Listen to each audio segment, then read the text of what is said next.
পুরোহিতকে জিজ্ঞেস করে যে মন্দির কি খোলা হবে। তখন পুরোহিত জানায়, হ্যাঁ, 6 মাস মন্দির বন্ধ থাকার পর আজ মন্দির খুলবে।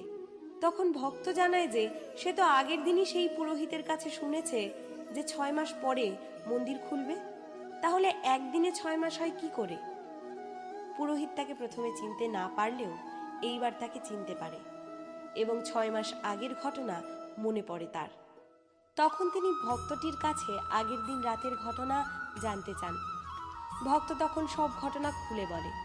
তখন পুরোহিত সেই অঘরী বাবার চেহারা সম্পর্কে জানতে চাইলে সে জানায় যে বাবার মাথায় লম্বা লম্বা চুল, হাতে ত্রিশূল আর কপালে ত্রিনয়ন। এই কথা শুনেই সেই পুরোহিত ভক্তের পায়ে পড়ে এবং জানান স্বয়ং মহাদেব তাকে দর্শন দিয়েছে, আর তার দৈব শক্তিতেই সেই ভক্তের 6 মাস এক রাতে পরিবর্তন করে দিয়েছে। সত্যি